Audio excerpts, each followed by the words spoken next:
வணக்கம். எனவே பேசுவோம். நம்ம எனவே பேசுவோம் சேனலுக்கு சப்ஸ்கிரைப் பண்ணி பெல் பட்டன் அழுத்தி ஆதரவு கொடுங்க.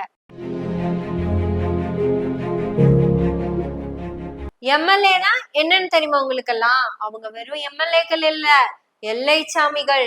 எல்லையில நின்று மக்களை பாதுகாக்கிற எல்லை சாமிகள். உங்க தொகுதியோட எல்லையெல்லாம் எங்க இருக்கோ அந்த எல்லையில போய் இப்படி நின்னுக்கணும், அருவாளை வச்சுட்டு. வைதேகி காத்திருந்தால விஜயகாந்த் நிப்பார்ல, அந்த மாதிரி. ஒரு எம்எல்ஏனா எப்படி இருக்கணும்னு நான் சொல்றேன். ஒரு எம்எல்ஏன்றது சும்மா அனுபவத்தை வச்சுக்கிட்டு கொள்ளை அடிக்கிறவங்களாலாம் இருக்கக்கூடாது. சும்மா அனுபவத்தை வச்சுக்கிட்டு சட்ட விரோதமா கல்குவாரியில ஈடுபடுறவங்களாலாம் இருக்கக்கூடாது. சும்மா அனுபவத்தை வச்சுக்கிட்டு கேள்வி கேட்கிற பிரஸ் ரிப்போர்ட்டர்ஸா தாறுமாறா தாக்குறவங்களாலாம் இருக்கக்கூடாது. அந்த மாதிரி நீங்க எல்லையை காத்துட்டு நிக்கணும். நீங்க எப்படி நிப்பீங்கன்னு தெரியாது. ஆனா நான் பெரம்பூர்லயும் நிப்பேன், திருச்சியிலயும் ஒரே நேரத்துல நிப்பேன். பெரம்பூர்ல ஜோசப்பா நின்னா திருச்சியில விஜயா நிப்பேன். திருச்சியில ஜோசப்பா நின்னா பெரம்பூர்ல விஜயா நிப்பேன். பெரம்பூர்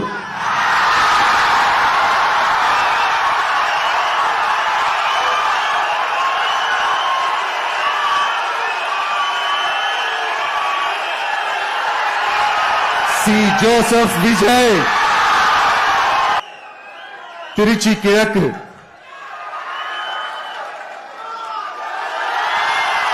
சி ஜோசப் விஜய்.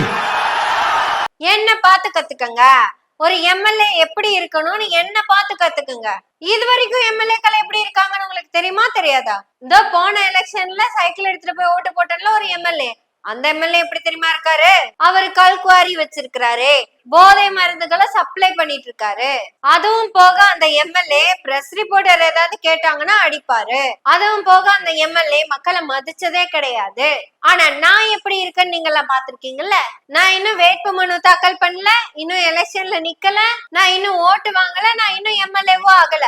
அதுவும் போக தாவேகா எம்எல்ஏவான நீங்க எல்லாரும் சேர்ந்து என்ன விருப்பப்பட்டு சிஎம் கேண்டிடேட்டாவும் தேர்ந்தெடுக்கல. தமிழ்நாட்டிற்கு முதல்வராக பதவி ஏற்கும் ஜோசப் விஜய் ஆகிய நான் அப்படின்னு கூட பதவி ஏற்கல. ஆனா நான் இப்ப எப்படி இருக்கிறேன்? மக்கள் கிட்ட எவ்வளவு அன்பா இருக்கேன். பிரஸ்காரங்க வந்தா எவ்வளவு அன்பா நான் அவங்க கிட்ட பேசிட்டு இருக்கேன். நான் கொடுக்குற பிரஸ் மீட்டை பார்த்து ஒவ்வொரு பிரஸ் மீட்டை பார்த்தும் உலகமே வியந்து இருக்கு. என்ன மாதிரி தான் நீங்க எல்லாரும் எம்எல்ஏக்களா இருக்கணும். இப்ப என் கேண்டிடேட் லிஸ்ட்ல இருக்கிற அந்த 6 பேர்த்த தவிர மிச்ச 228 பேரும் எனக்காக, என்னோட வளர்ச்சிக்காக போஸ்ட் ஒட்டினவங்க. அது போக கட் அவுட் வச்சவன், கட் அவுட்டுக்கு பால் ஊத்துனவன், பால் ஊத்தி கீழே விழுந்தவன், பிளாக்ல டிக்கெட் வித்தவன், அப்படி என் வளர்ச்சிக்காக பாடுபட்டு அந்த 228 பேரை நீங்க தேர்ந்தெடுக்கணும். இப்ப கூட என் கட்சிக்கு ஒரு கெட்ட பேர் வந்துட்டு இருக்கு. ஒவ்வொரு சீட்டுக்கும், ஒவ்வொரு கேண்டிடேட் சீட்டுக்கும் 5 லட்சம் ரூபாய் புசி ஆனந்த் கேக்குறதா, 5 லட்சத்துல இருந்து 5 கோடி வரை கேக்குறதா புசி ஆனந்த் மேல கம்ப்ளைண்ட் வந்துருக்குது. ஆனா அவரு கேண்டிடேட்டா தான் நிப்பாரு. அப்புறம் என் கட்சியில இருக்கிறவங்க எல்லாம் யாருன்னு கேட்டீங்கன்னா, நேத்து வரைக்கும் டிஎம்கேல இருந்தவங்க, நேத்து வரைக்கும் ஏடிஎம்கேல இருந்தவங்க, அதுக்கு முன்னாடி வரைக்கும் காங்கிரஸ்ல இருந்தவங்க, அதுக்கு முன்னாடி வரைக்கும் பிஜேபில இருந்தவங்க, ஆர்எஸ்எஸ்ல இருந்தவங்க எல்லாம் தான் கேண்டிடேட்டா நிப்பாங்க. இவங்க எல்லாம் எனக்கு விருப்ப மனு கொடுத்து, இவங்க விருப்ப மனு எல்லாம் நான் பரிசீலனை பண்ணி ஒவ்வொரு கேண்டிடேட்டையும் தேர்ந்தெடுத்து பார்த்து பார்த்து பொறுக்கி பொறுக்கி கொடுத்திருக்கேன்.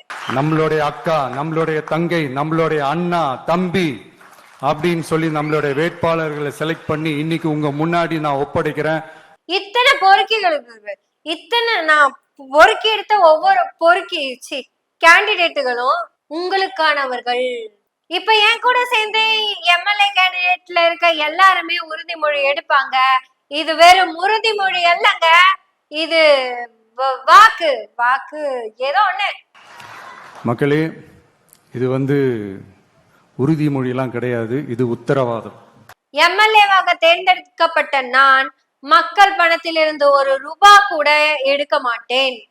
மக்களுக்காகவே 24/7 into 365 டேஸும் நான் ரோட்லயே தான் கிடப்பேன். என்ன எல்லா மக்களும் எளிய முறையில் அணுகலாம். நான் மறந்து கூட அந்த 20 அடி உயரம் இருக்கிற சொகுசு பஸ்ல டிராவல் பண்ண மாட்டேன். எம்எல்ஏக்களா உங்களுக்கு மட்டும்தான், எனக்கு இல்ல, நான் வேற. அதுவும் போக இந்த எல்லைச்சாமியுடைய முக்கியமான வேலை என்னன்னா, நீங்க மக்களுக்காக உழைக்கணும். இந்த எலெக்ஷன் முடிஞ்சது என்னோட ஜனநாயகன் படம் வரும். ஒவ்வொருத்தவங்களும் பிளாக்ல டிக்கெட்ட வித்து கொடுக்கணும். பாக்ஸ் ஆபீஸ்ல 1000 கோடி பணம் கலெக்ஷன் ஆகலன்னு வச்சுக்கவேன், அவ்வளவுதான். அப்புறம் என் கேண்டிடேட்ஸ்க்கெல்லாம் அனுபவம் இல்லைன்னு சொல்றாங்க. கேண்டிடேட்ஸ்க்கு மட்டுமா? எனக்கு தான் அனுபவம் இல்ல. நான் அந்த ஃபார்மை கரெக்டா ஃபில்அப் பண்ணி கொடுத்துருவேன்னு நினைக்கிறீங்க? அப்புறம் என் கேண்டிடேட் லிஸ்ட் எல்லாம் நீங்க எடுத்து பாத்தீங்கல்ல, எல்லாம் ஜெம் ஆஃப் தி ஜெம்.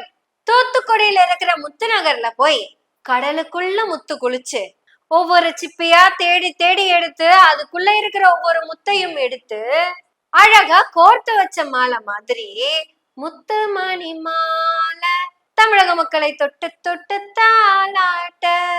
இந்த முத்துமணி மாலையில ஒரு நல்ல டாலரா நான் நடுவுல நின்னு உங்களுக்கு எல்லாம் வெளிச்சத்தை கொடுக்க போறேன். என்னோட மக்களுக்கு ஏதாவது ஒரு சிறு இடர்பாடு நடந்தா கூட நடக்காது, நடக்கவும் விட மாட்டேன். ஏன்னா இது என்னுடைய வாக்குறுதி. கடைசியில விஜய் என்னை பத்தி பேசிட்டாருங்க. எனக்கு மன சங்கடமா இருக்கு. நான் அதை பதில் சொல்லியே ஆகணும். விஜய்க்கெல்லாம் என்னப்பா செல்வாக்கு இருக்குது? கூட்டத்தை வச்சு சொல்றீங்களா? அதெல்லாம் வேடிக்கை பார்க்க வர்ற கூட்டம்ப்பா. கூட்டம் வந்துட்டா உடனே ஒரு பெரிய ஆளா? கூட்டம் ஓட்டா மாறிடுமா? ஓட்டு சீட்டா மாறிடுமா? அதெல்லாம் எப்படி மாறும்? அதெல்லாம் மாறாது. இப்படி வன்மத்துல கேள்வி கேட்கிறவங்களுக்கு என்னப்பா கட்சி ஆரம்பிச்சு 3 வருஷம் ஆச்சு, விஜய்க்கெல்லாம் என்ன செல்வாக்கு இருக்கு? கூட்டம் வந்தா ஓட்டு வந்துருமா? ஓட்டு வந்தா சீட்டு வந்துருமா? அப்படின்னு வன்மமா நான் கேட்டுட்டு இருக்கேங்க. நான் தான் வன்மமா கேட்டுட்டு இருக்கேன். இந்த கேள்வி உண்மையாலுமே நமக்கு ரொம்ப நாளா இருக்குதுங்க. ஏங்க விஜய், உண்மையாலுமே இந்த கூட்டம் எல்லாம் ஓட்டா மாறிடுமா?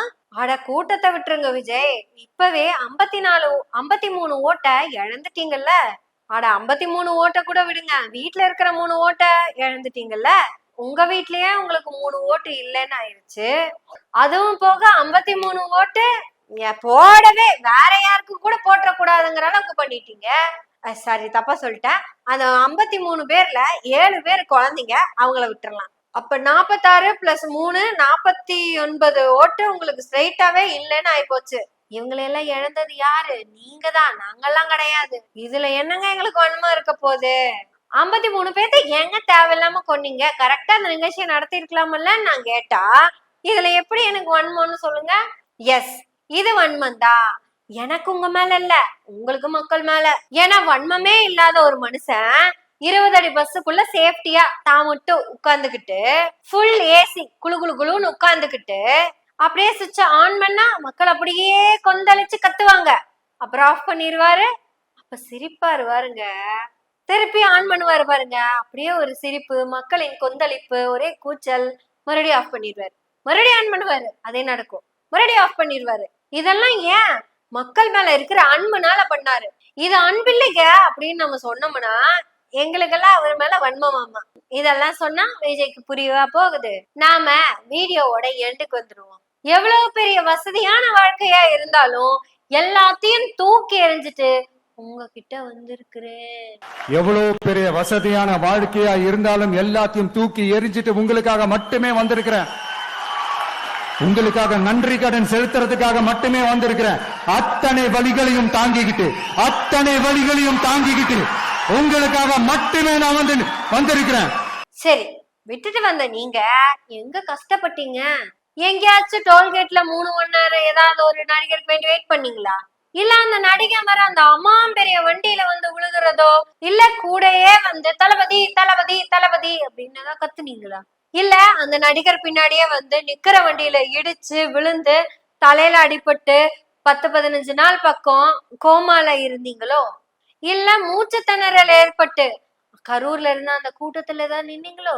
வசதியான வாழ்க்கையெல்லாம் விடல, இன்னுமே வசதியா தான் இருக்கீங்க. அட, என்கொயரிக்கு போயிட்டு வரும்போது கூட ஏதோ அவார்டு வாங்கிட்டு வந்த மாதிரி எல்லாம் வந்தீங்க. அந்த 41 பேர் செத்ததை பத்தி துளி கூட அக்கறை இல்லாம ஏ ராஜா அப்படின்னு கையசிச்சுட்டு தானே வந்தீங்க. எங்கெங்க வசதியான வாழ்க்கையை விட்டு போட்டு கஷ்டப்பட்டீங்க சொல்லுங்க பாக்கலாம். இந்த வேட்பாளர் அறிமுக கூட்டத்தை ஏதாவது பொது தளத்துல நடத்துனீங்களா? நுங்கம்பாக்கத்துல இருக்கிற ஸ்டார் ஹோட்டல்ல நடத்துனீங்க. ஏன் ஏதாவது ஃபங்க்ஷனா ஆட இளவ விசாரிக்கிறதுக்கு கூட மகாபலிபுரத்துல இருக்கிற ஸ்டார் ஹோட்டலுக்கு தான் போறீங்க. இல்ல ஏசியே இல்லாம எங்கேயாவது ஒரு 2 நிமிஷம் நின்றுப்பீங்க. வசதியான வாழ்க்கையை விட்டுட்டு இன்னும் வசதியா தானங்க இருக்கீங்க. ஆனா அவ்வளவு ஏங்க? நீங்க 10 பைசாக்கு மதிக்காத அந்த பத்திரிகையாளர்கள் தான் நான் உட்பட டெய்லி உங்களை பத்தி தானே பேசிக்கிட்டு இருக்கிறேன். அட என்ன கூட விட்டுருங்க, நான் ஸ்டுடியோல உட்காந்து டிவியை பார்த்து பேசிக்கிட்டு இருக்கிறேன். நேத்து நீங்க அந்த செக்ரட்டரியேட் போறப்ப பேசு பேசு பேசு பேசு பேசு பேசுன்னு மைக்கடினாங்கல்ல, கண்ணு மூடி பிதுங்க, காது செவக்க, கண்ண மூஞ்சி எல்லாம் தக்காளி பழம் மாதிரி ஆகி எப்படி நடந்து போனீங்க? அட்லீஸ்ட் ஒரு வார்த்தை, ஒரே ஒரு வார்த்தை, கொஞ்சம் வெயிட் பண்ணுங்க, நான் என் வேலையை முடிச்சிட்டு வந்து பேசுறேன்னு கூட சொல்லலையே. அத்தனை பிரஸ்காரங்களும் விஜய் வாயில இருந்து இதான் வார்த்தை வந்துருமான்னு காத்துக்கிட்டு கிடந்தாங்க. நீங்க சொல்றீங்க பிரச மதிக்கணும்னு. பெரம்பூர் மக்களே, உங்களை நீங்க காப்பாத்திக்கங்க. இந்த சொகுசு கூத்தாடி பையன் வேணுமா இல்ல கூத்தாடி பையன் வேணுமா முடிவு பண்ணிக்கோங்க. அண்ணன் தூசுப்படாம தான் பேசிட்டு போவாரு. நட்சத்திர விடுதுகள்லயே எல்லா வேலையும் முடிச்சிருவாரு. இப்போ கேண்டிடேட்ஸ் மிச்சம் இருக்க எம்எல்ஏ கேண்டிடேட்ஸ்க்கெல்லாம் இருக்கிற பிளஸ் என்னன்னா, இப்ப விஜய் கூட போட்டோ எடுத்துக்கிட்டீங்கல்ல, அந்த போட்டோவை பேனரா வச்சுதான் நீங்க கேன்வாஸ்க்கெல்லாம் போக போறீங்க.